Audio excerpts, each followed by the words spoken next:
Hello, everyone. Welcome back to Headline Geopolitics, and I'm José Niño. And this morning, I'm joined by Tim Hinchcliffe, the editor at The Sociable. How are you today, Tim? Well, I'm doing excellent, thanks. It's a nice sunny morning here in Colombia. A little bit of cloud coverage, but about 65 degrees, and I'm looking forward to the week. That sounds like paradise. Yes, that is a typical Colombian day. Now, let's get into your bio because I'm very fascinated by your work because you're based in Colombia and you've made your outlet like a hub for scrutinizing the kind of like intersection between big tech, global NGOs, and state power. Mm.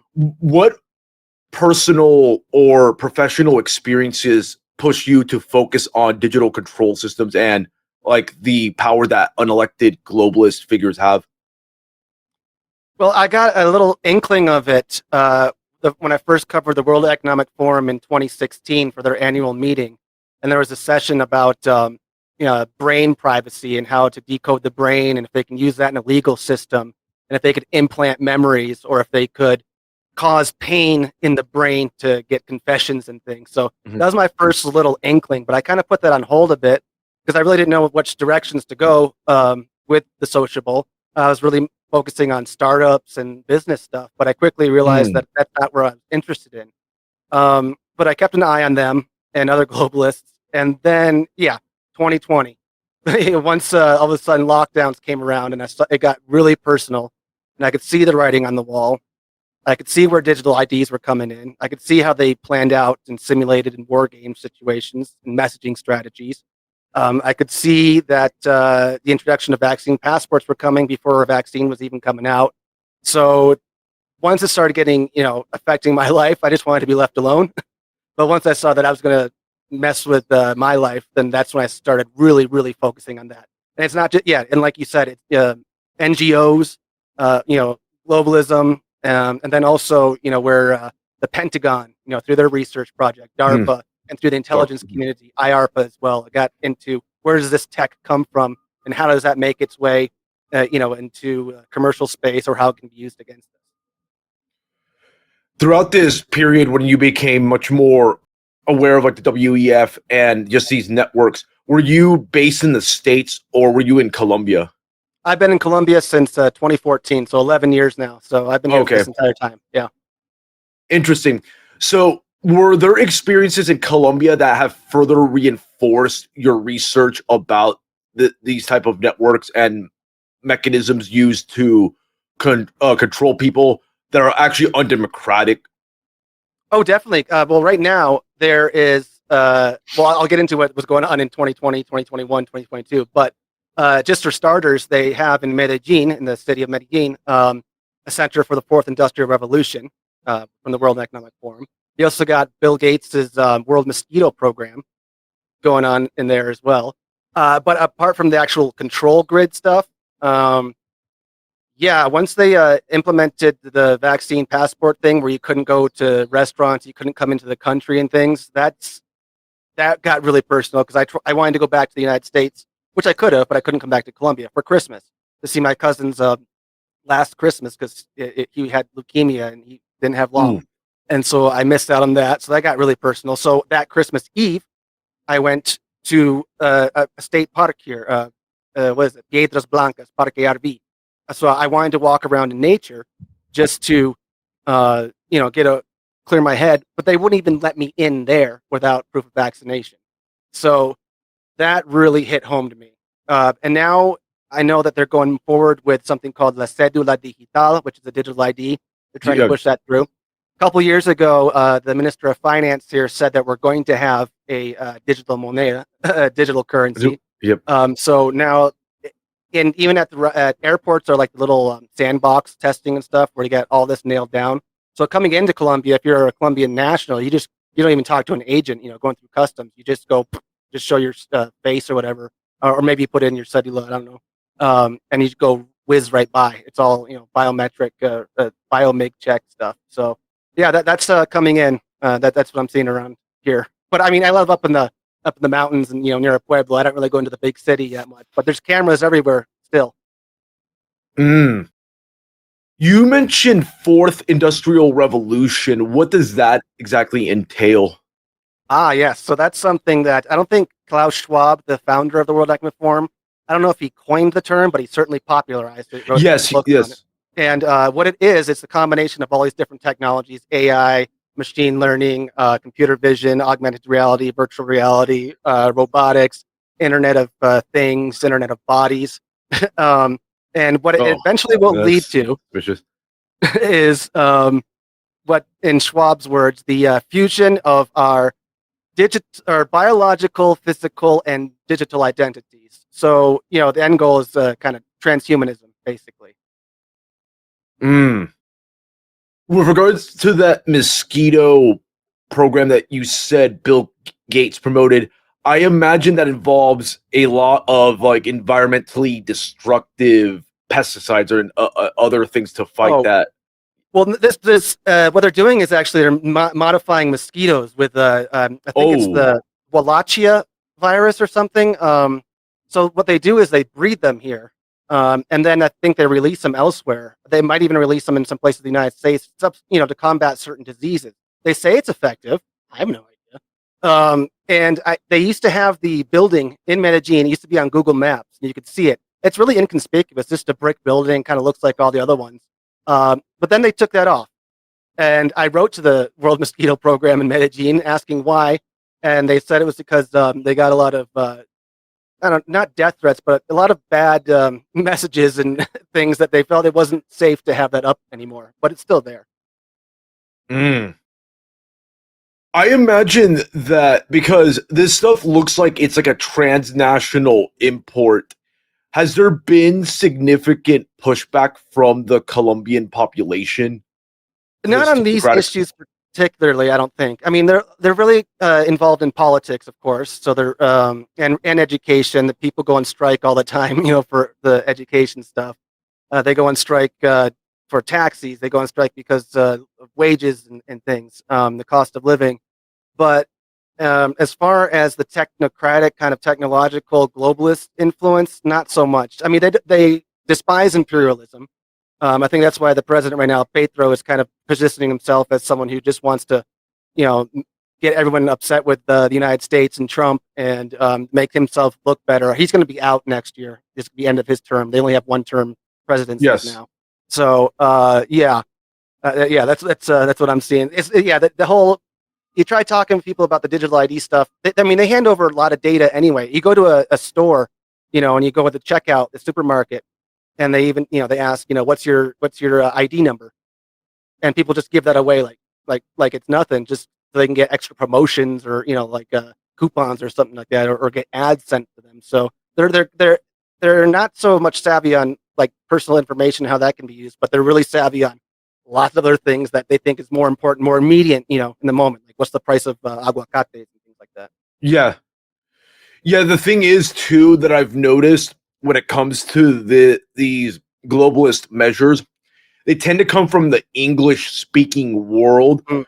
And in many of these countries, the professional classes, like say like Colombia, Mexico, or wherever, there's very few English speakers, and if there are, they have like an asymmetric advantage where they can just like implement this stuff without even having to Mm. vote on it. It can be like a bureaucrat, and that's why it's sometimes it's not so much that like people in these countries are like misinformed on these issues. They actually don't even know what's kind of going on because of the fact that that's the advantage that you have when you have like a transnational clique of people, because they just speak quite literally a different language and they do Mm. things in an undemocratic manner.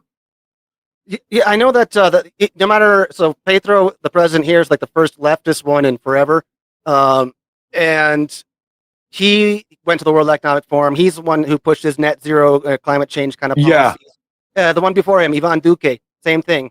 He met with Klaus Schwab, did the same thing.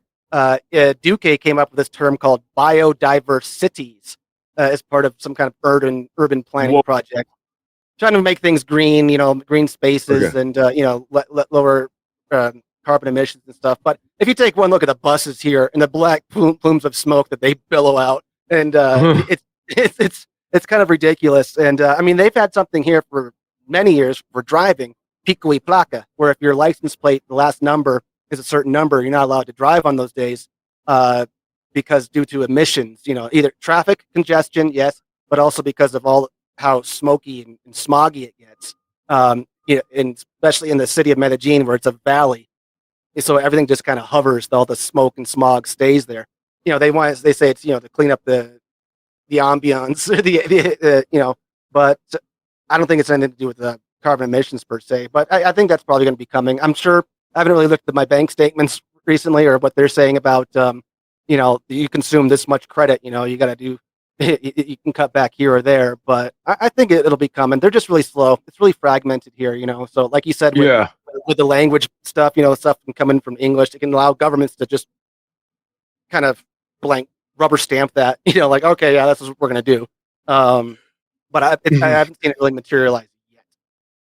One thing to note as well, in Latin America, some countries as well, the culture in terms of how they follow like certain laws and regulations, many people tend to ignore it too, and especially if it becomes very burdensome.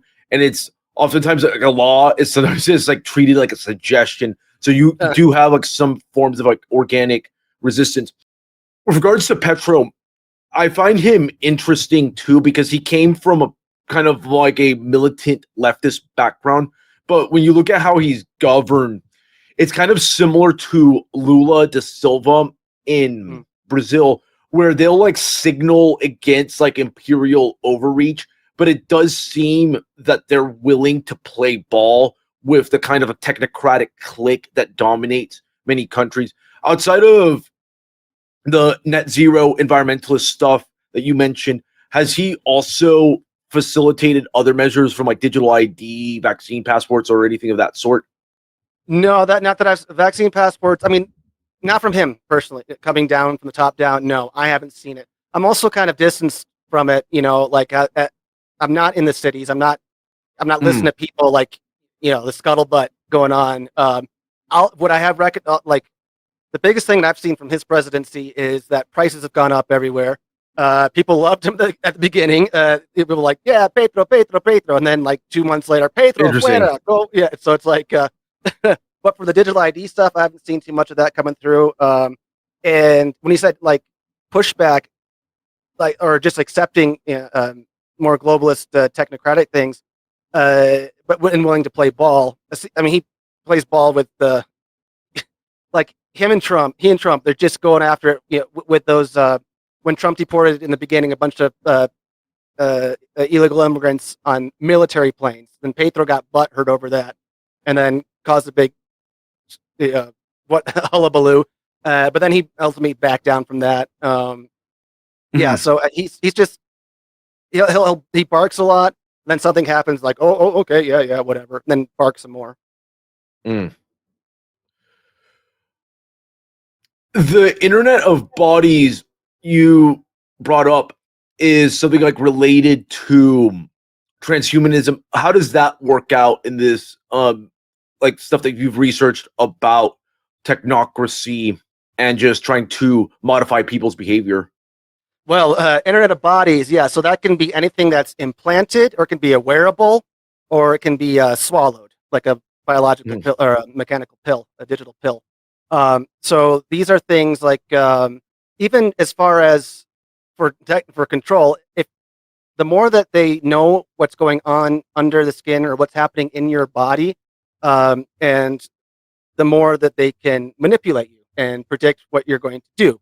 So the historian Yuval Noah Harari brought this up at the 2020 World Economic Forum meeting in Davos. And he just said, like, imagine you're listening to the great leader and you're wearing a wristband that can measure, your heart or maybe some brain signals. They have earbuds that can read brain signals. So you hear something from the great leader that you don't agree with. You can be smiling and clapping, but your body will give you away. They'll know that you're not for this, and then the next morning you're straight sent to the gulag. So what he came up with is a danger formula, which is the ability to hack humans. There's a lot of biological knowledge and a lot of computing power, and once they have that, then it's kind of game over. And then from an outshoot of the Internet of Bodies, which comes from the Internet of Things. Everything's connected and it's all talking to each other in the internet. Eventually, the Pentagon was researching something called, and Rand Corporation was researching Internet of Brains. So that's something to look forward to. The hive mind.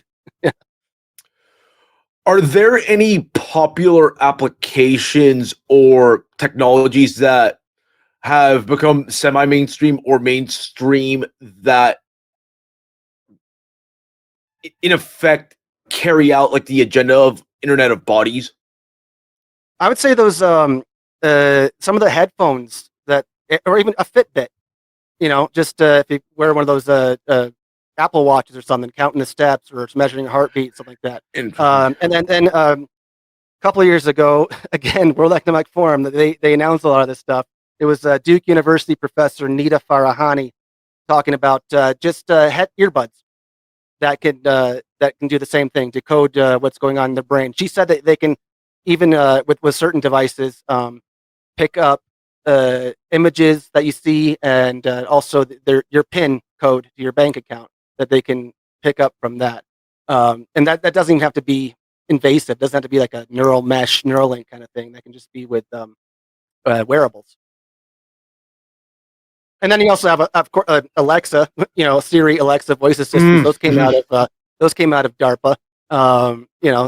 And you always wonder, is it off? Is it on? Who's it talking to? Who's it sharing the data with? Because you have to. I don't have one, but it's always listening because it's listening for you to say that prompt, Alexa, Siri, Cortana, do this. So yeah.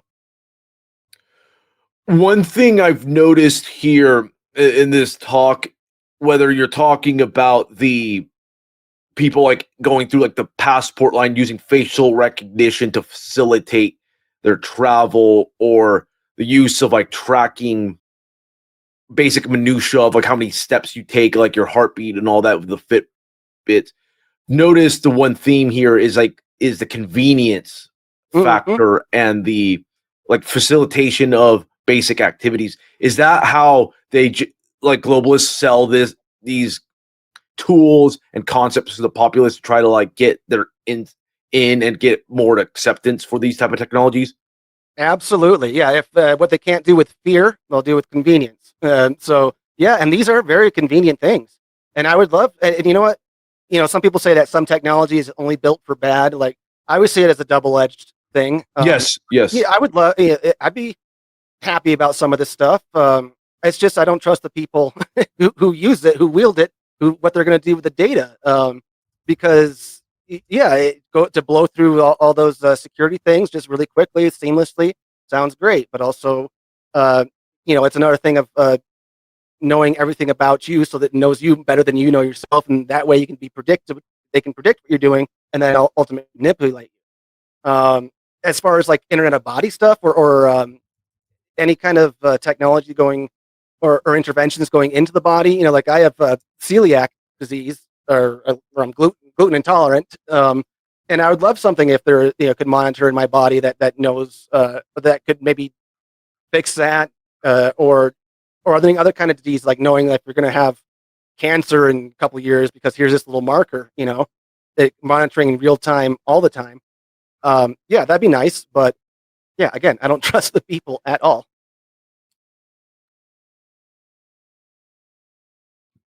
That's one thing that I believe that should be stressed here when you have all these convenient apps is like the danger for like privacy violations and data leaks. Have there been any major controversies that you've covered with regards to data breaches and other types of leaks that have occurred with these apps with regards to the Internet of Bodies or similar apps? I don't remember if Google's or the tech companies, I can't remember right now. It's been so long. If they had any breaches, or if it's just about them selling your data to third-party vendors. But in terms of governments, if you look at India's Aadhaar digital ID system, that's been in place for a long time. Like all that got leaked. All those, and so like over the years, and then also what was Equifax? It's not an app or anything. It's not Internet Bodies, but the credit system credit rating system that got hacked. They say it was from China. And that exposed the details of just about every single adult in the United States. So those things do happen. So when they want to centralize and talk about digital identity systems, I was just looking at the what the UK is doing right now. They have a DARPA-inspired program called ARIA, which is the Advanced Research Invention Agency, and it was started up by the first president was Elon Gur, who was part of which ARPA was it? ARPA for Energy, I think.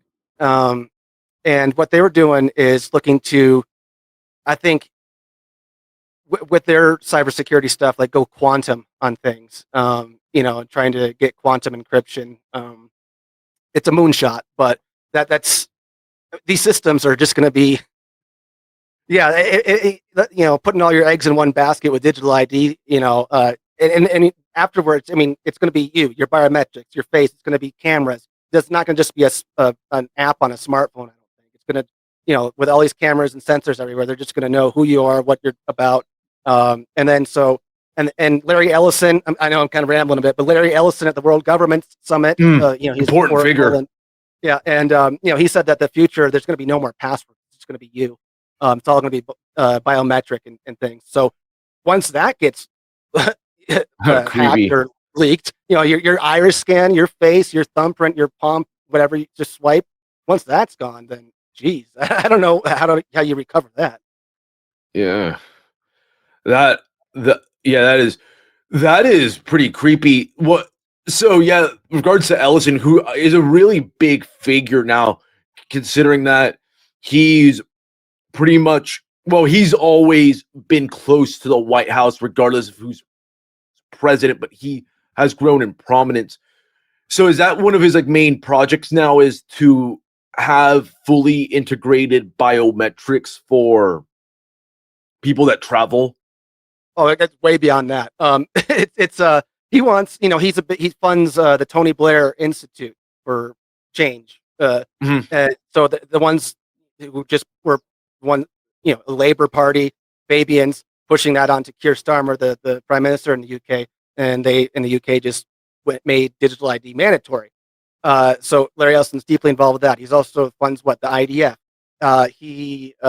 What he wants in terms of technology things, he wants a database of all the data on every single person in every single country in one spot, one unified database, and use AI so they can feed AI systems so it can make sense of everything. He used the example of health data, but he briefly mentioned into social behavior and stuff like that too. So he wants every country to have their own national data library, and the Tony Blair Institute is promoting this as well, pushing it really hard actually.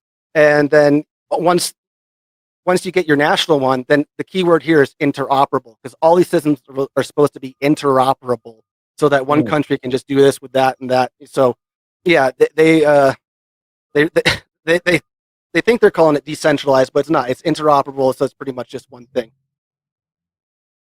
Wow, pretty heavy stuff there.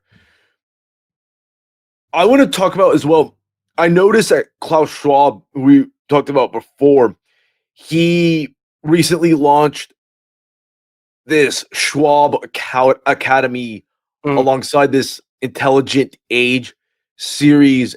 What is that all about? Yeah, so he is now 87 years old. We had the same birthday, March 30th. He's a bit older than I am, though. And so he had, he got ousted, or he stepped down from the World Economic Forum. He was the executive chairman, and then he was chairman of the board of trustees. And then there was some controversy over his behavior and spending habits and stuff. But the WEF said there was no wrongdoing, so he just kind of stepped aside. But the project that he was last working on for that was the Intelligent Age. And the Intelligent Age, to me, the way he describes it, it's like the fourth industrial revolution, which we mentioned earlier. But he said it's the speed at which this is going is the Intelligent Age, the coming one. And it's all about powered by AI again. And what I see it as, it's more of like a dumbing down of humanity. And it calls it the intelligent age. Yes, the machines are getting smarter. Irony. Yeah, but we are getting dumber. So we have apps to translate things. If you can't read, if you're illiterate, then this thing will come in. Instead of teaching people to read or teaching people to think, it's more important. so we outsource everything to these machines for decision making. And once we do that, then we're screwed, because eventually, an AI can be so consuming so much data and it'll arrive at certain conclusions that we would never think to do, that it can seem completely alien or foreign to us, and then you have people who want AI to be some kind of government entity, or for other people who are, I don't want to say spiritually inclined, but it's almost spiritually inclined, to make an AI religion, so there's that. I've seen that too. It's actually kind of funny because there's always the type of like selling point it has like a positive thing where people will say like, yeah, you hate corrupt politicians or whatever, and we'll make this just more convenient for you and just replace politicians with like AI or technocratic governance. But really it's about technocratic governance, because they'll just say like, yeah, we can do away with the era of these corrupt politicians, but instead you're going to get like a centralized system. Is that largely in line with this whole vision of having like unelected bodies of people, or even just like a system in general, like an AI just governing people's lives? Well, the thing is, they never really talk about democracy or republics or constitutions, bills of rights and things like that. They,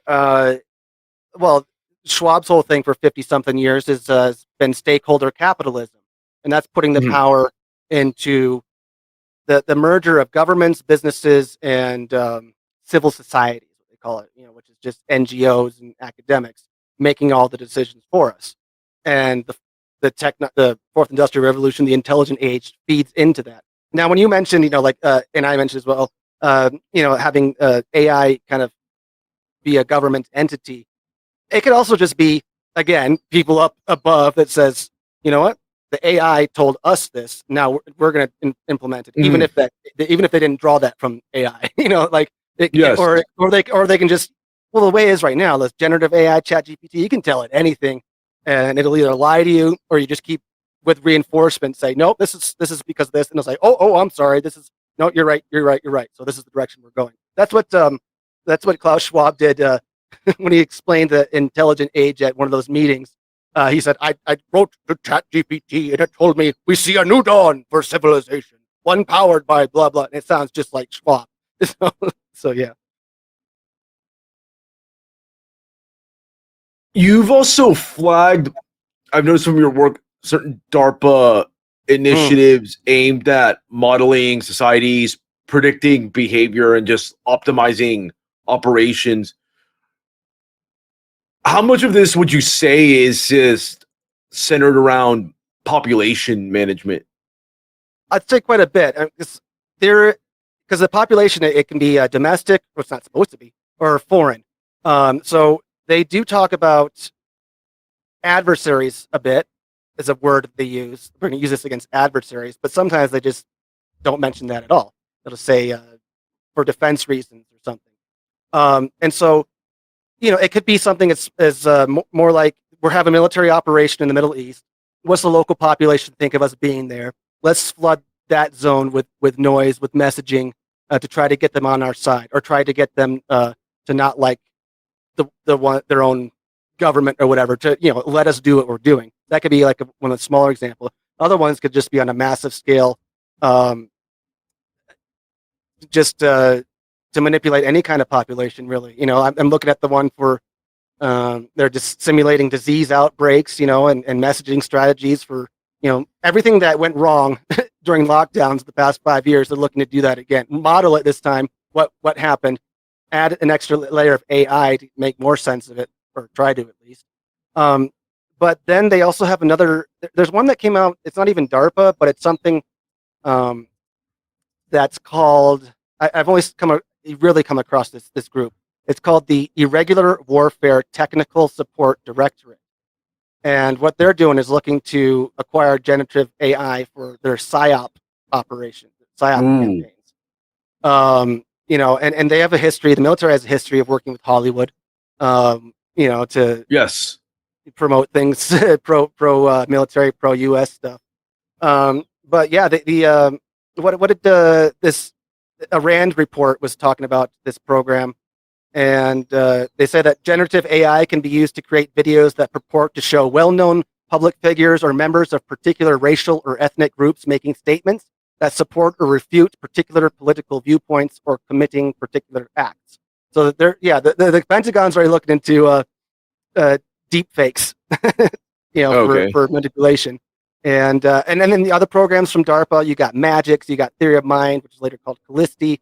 Callisti's from the Greek myths, the apple of discord and strife. And then you got there's a bunch of them that's kind of like pre-crime thought policing stuff. They just want to simulate, know everything about you in order to predict and manipulate future behavior. Correct me if I'm wrong. Wasn't DARPA the entity that facilitated the creation of the internet itself? Yeah, that was the ARPANET. Yeah. Yep, that was their project. That was one of the early ones from like the 50s, I think. Yeah. It's again, they came GPS, internet, voice assistants. That all comes from DARPA. Also, they tried to do way back when, just after 9/11, total information awareness. That was a neat program to try to know everything about everybody in the name of combating terrorism. How did that go about? Like, what did they shut it down. I mean, that was they got the public outcry that got shut down immediately, and then guess what? Just popped up after that, Palantir. And so so it's kind of Whitney Webb, journalist, she writes about this a lot. How what these things do, these organizations, government, military, intelligence, is that they build it themselves, and then it's not constitutional. You can't really use it on your own people, so you just privatize it, make it. You outsource it. Yes. Yeah. So and the same thing, like that thing where I'm not sure, I can't conclusively say it, that DARPA's LifeLog project that turned right into Facebook.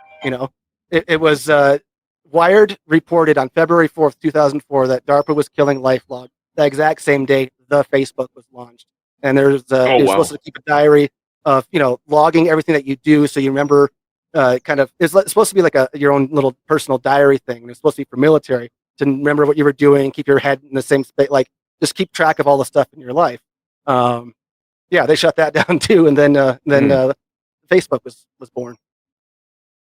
So is that like the playbook where these type of measures, they're promoted by like a state entity, some bureaucracy like alphabet agency, but then the public naturally rejects it, has like a lot of pushback, and then they outsource it to some private sector company with a weird name that really nobody knows about, and then like the technology or whatever, that program is just like implemented and people just take it as normal.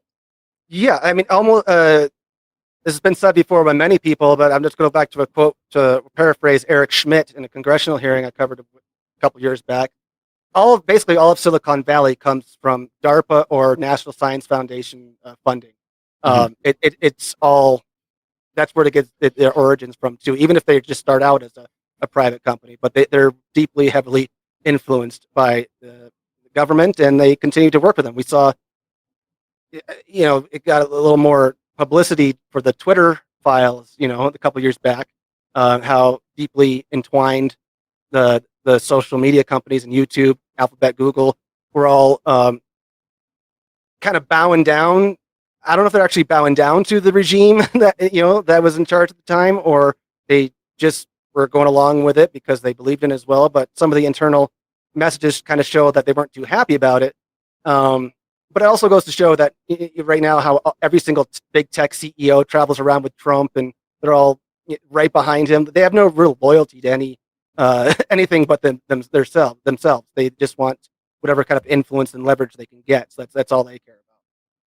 Yeah, these guys, that's one thing I've noticed over the years of covering politics, and I've also worked in the political process, is that a lot of these entrepreneurs, they're not that ideological, and they're willing to play ball with all sorts of administrations because they're kind of playing. They're trying to play a long game here, where they curry favors with every faction of the ruling class, and eventually, by doing so, by playing all sides, you're able to like create like a program that lasts for like 20 to 40 years if you play your cards right.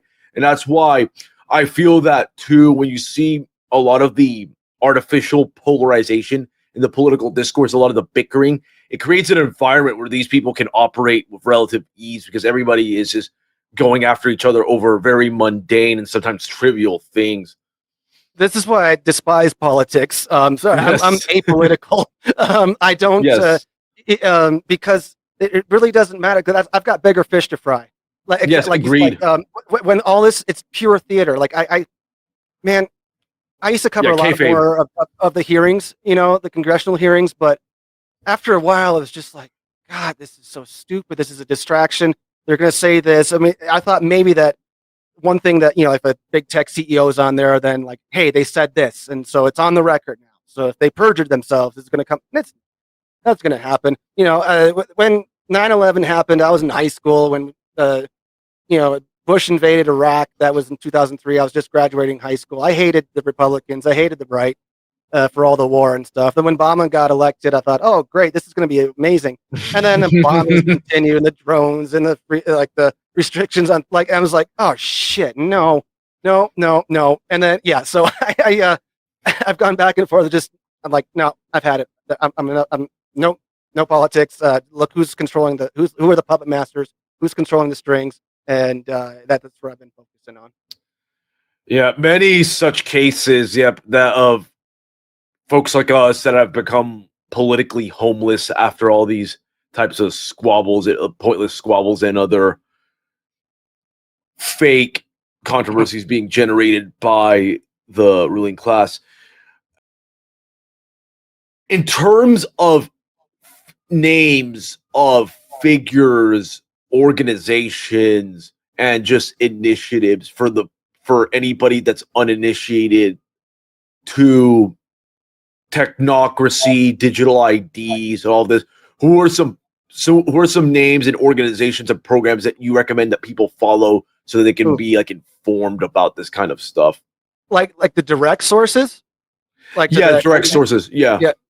I mean, because you can look at the Sociable, that gives a wide range of them. But the ones that I pay particular attention to are the United Nations, of course, the World Economic Forum, Club of Rome, Council on Foreign Relations, Chatham House, the intelligence community, anything that comes out of IARPA, which is the Intelligence Advanced Research Project Activity, or from the Office of Director of National Intelligence, and of course DARPA. Rand's a really good source. Rand Corporation. They've been around for a while too. Oh, yes. Yeah. But then you can. Where else? I mean, because I've got a million sources that I look to all the time. But those are some of the big ones. That's where just like the basics. Yeah. So because people will fall into those rabbit holes quick. Well, because then you get into the Gates Foundation. But then once you realize who's ID 2020, ID 40 for digital ID, Oracle is doing digital ID, the Tony Blair Institute digital ID, they're all, and MOSIP, they all, the Audemars Network, Nilankani Philanthropies, they're all interbred. They all partner with each other, so it's kind of incestuous.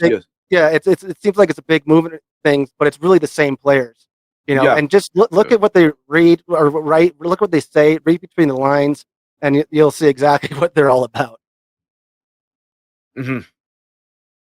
So one of the names you brought up there, Chatham House and Club of Rome, what I hear them a lot. What exactly do they do, and what's like their specialty in this whole enterprise? Oh, they're all think tanks. So Chatham House and Council on Foreign Relations, those are two sister entities. Chatham House in the UK, Council on Foreign Relations in the United States. They're think tanks. Council on Foreign Relations, historically, they've had almost everyone high up in the military of the United States. The old former Secretary of Defense, Mark Esper, he's Council on Foreign Relations. Leanna Wen, from CNN, the Asian doctor lady who kept saying that nobody should be out unless they're vaccinated. How do we punish the unvaccinated and all that? She's CFR. There's a million of those.